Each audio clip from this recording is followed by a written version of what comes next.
हरे कृष्णा। वेद सारथी में आपका स्वागत है। आजकल हम कई मामले सुनते हैं जिसमें व्यक्ति मृत्यु से पहले कोमा में चला जाता है। तो आध्यात्मिक ज्ञान के आधार पर जब व्यक्ति कोमा में जाता है तो क्या होता है और व्यक्ति कोमा में क्यों जाता है, हम इस पर चर्चा करेंगे। सबसे महत्वपूर्ण बात जो श्रील प्रभुपाद किसी व्यक्ति के कोमा में जाने के विषय में कहते हैं वह है कि व्यक्ति का कोमा में जाना पापमय जीवन का संकेत है। भगवत गीता के एक व्याख्यान में श्रील प्रभुपाद जी से एक व्यक्ति ने प्रश्न किया था कि अगर कोई व्यक्ति कोमा में मर जाए तो क्या होगा, अगर वह गहरी बेहोशी में मर जाए तो क्या होगा। तो श्रील प्रभुपाद कहते हैं यह बहुत अच्छा नहीं है, कोमा अच्छा नहीं है, यह पापमय जीवन का संकेत है। और श्रीमद् भागवत के एक व्याख्यान में श्रील प्रभुपाद जी ने कहा था कि मृत्यु के समय हम देखते हैं कि व्यक्ति कितना कष्ट सहता है, और आजकल तो यह आम बात हो गई है। लोग हफ्तों 2 हफ्तों तक बिस्तर पर पड़े रहते हैं, रोते रहते हैं, परंतु उनके प्राण नहीं निकल रहे हैं क्योंकि वे बहुत बहुत पापी हैं। इसीलिए मृत्यु के समय उन्हें बहुत पीड़ा होती है। तो इससे हमें यह संकेत मिलता है कि उस व्यक्ति का जीवन पापमय रहा है। अब आगे बढ़ने से पहले हम ये जानेंगे कि देहांतरण की प्रक्रिया क्या होती है। देहांतरण का अर्थ है आत्मा का एक शरीर छोड़ करके दूसरे शरीर में प्रवेश करना। और यहाँ हमने श्रीमद् भागवतम से कुछ श्लोकों का उदाहरण लिया है। यह हमने 4.29 मतलब चौथा स्कंद 29वां अध्याय और उसका 75 से 77वां श्लोक हमने यहाँ पर स्लाइड पे प्रस्तुत किया है। हम इसका अनुवाद पढ़ रहे हैं। श्लोक 75 में बताया जा रहा है कि सूक्ष्म शरीर की क्रियाओं से जीव स्थूल शरीरों को विकसित करता है और त्यागता रहता है। यह आत्मा का देहांतरण कहलाता है। इस प्रकार आत्मा विभिन्न प्रकार के हर्ष, शोक, भय, सुख तथा दुख का अनुभव करता है। तो ये जो हमें स्थूल शरीर प्राप्त हुआ है ये वास्तव में हमारे सूक्ष्म शरीर की जो स्थिति है उसी के अनुसार प्राप्त हुआ है। हमारा सूक्ष्म शरीर प्रकृति के 5 तत्वों से बना है जो है पृथ्वी, अग्नि, जल, वायु और आकाश। और हमारा सूक्ष्म शरीर मन, बुद्धि तथा अहंकार से बना है। यह जो मन है इसका कार्य है थिंकिंग, फीलिंग और विलिंग, सोचना, महसूस करना और इच्छा करना। हमने पीछे एक वीडियो में चर्चा भी की थी कि मृत्यु के समय हमारा जैसा भाव होता है उसी के अनुसार हमें अगला शरीर प्राप्त होता है। इस वीडियो का लिंक हम डिस्क्रिप्शन में दे रहे हैं। आप विस्तृत रूप से इस विषय पे उस वीडियो के द्वारा जान सकते हैं। तो मृत्यु के समय का भाव, इसका अर्थ क्या है? इसका अर्थ है कि यह जो मन जो कि सूक्ष्म शरीर का हिस्सा है, यह मन सभी प्रकार की इच्छाओं का भंडार है। और मृत्यु के समय जैसी हमारी मनोस्थिति होती है उसी के अनुसार हमें अगला शरीर प्राप्त होता है।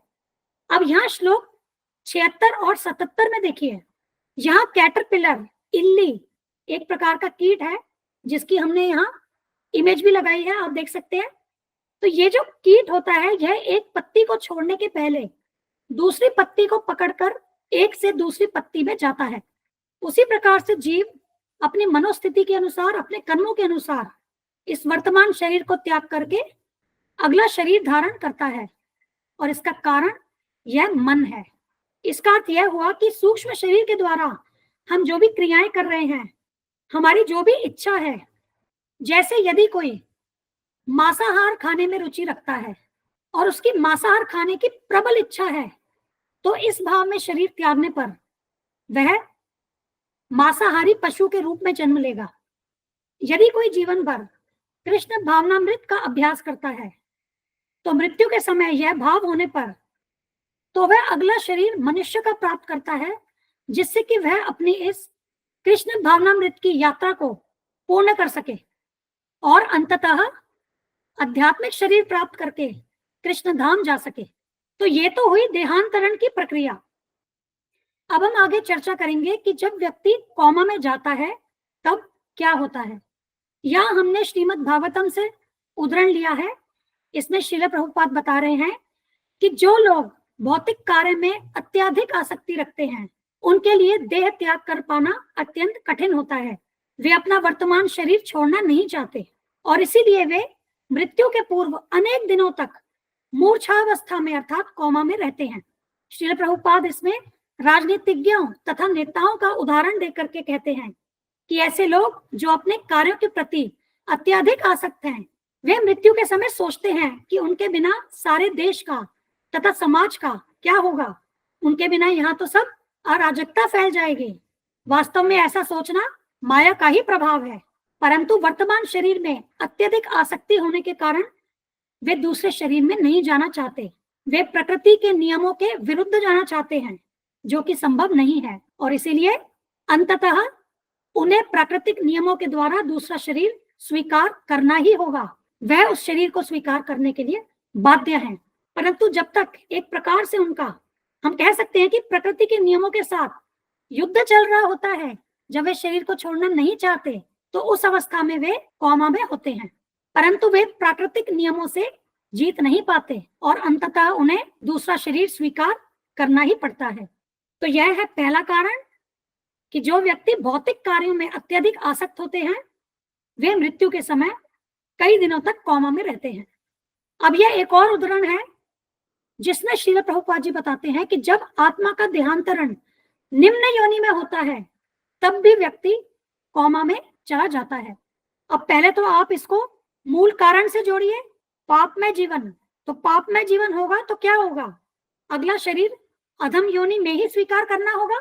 यहाँ एक बहुत ही महत्वपूर्ण बात श्रील प्रभुपाद बता रहे हैं कि ये जो प्रकृति है ये अत्यंत प्रबल है और ये मनुष्य को उसके कर्मों के अनुसार दूसरा शरीर ग्रहण करने पर बाध्य कर देती है।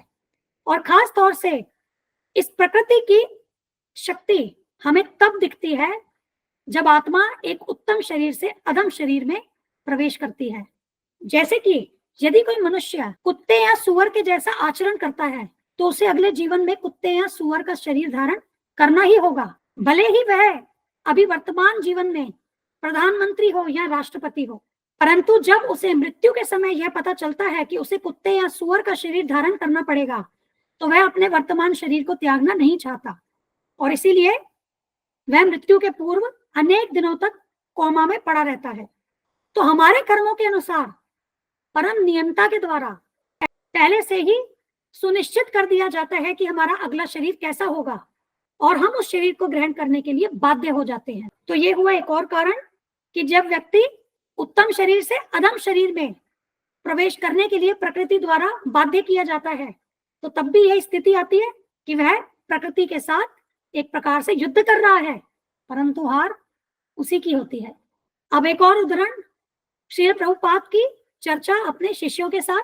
तो यहाँ यशोमती नंदन प्रभु जी श्रील प्रभुपाद जी से पूछते हैं, नरक के बारे में क्या, जीवात्मा नरक में कैसे जाती है। श्रील प्रभुपाद कहते हैं कि नरक का मतलब है उन्हें अगला शरीर नारकीय शरीर मिल रहा है। जैसे कि यदि किसी को मल का कीड़ा बनने के लिए नारकीय शरीर मिलना है, तो वह माता कीड़े में प्रवेश करते हैं कीड़े के शरीर को प्राप्त करने के लिए। तो सत्स्वरूप प्रभु जी श्री प्रभुपाद जी से पूछते हैं, क्या उन्हें कभी कभी अभ्यास के लिए पहले यमराज के पास नहीं जाना पड़ता। श्री प्रभुपाद कहते हैं, हाँ, यह दैव नेत्रेण है। दैव नेत्रेण मतलब कोई उच्च प्राधिकरण है, हायर अथॉरिटी है, जिसके अनुसार हमारे कर्मों का हिसाब होता है और उसी के अनुसार हमें अगला शरीर मिलता है। तो श्री प्रभुपाद कहते हैं कि ये चीजें बहुत जल्दी हो जाती है, परंतु यदि इसमें थोड़ा समय लगता है तो वह आदमी जो मर रहा है वह कोमा में चला जाता है और मरता नहीं है, क्योंकि निर्णय चल रहा है, निर्णय प्रतीक्षा कर रहा है। आपने देखा है कि कभी कभी कोई आदमी 7-8 दिन तक कोमा में रहता है, इसका मतलब उसका न्याय चल रहा है। ऐसी मृत्यु का मतलब है बहुत पापपूर्ण मृत्यु, अभी तक सुलझा नहीं है, बहुत जटिल मामला है, इसीलिए इसमें समय लगता है। तो यह एक और कारण हो गया निर्णय प्रतीक्षा। तो जब तक उस आत्मा का निर्णय चल रहा होता है, तो ऐसी स्थिति में भी देखा गया है कि व्यक्ति शरीर नहीं त्यागता और वह कई दिनों तक कोमा में रहता है। आज की चर्चा को हम यही पूर्ण करेंगे। धन्यवाद। हम यह चैनल और इस पर दी गई समस्त वीडियोस हमारे गुरु महाराज श्री कृष्ण कृपा मूर्ति श्री श्रीमद अभय चरणारविंद भक्तिवेदांत स्वामी ठाकुर श्रील प्रभुपाद जी को समर्पित करते हैं। श्रील प्रभुपाद की जय। धन्यवाद। हरे कृष्णा।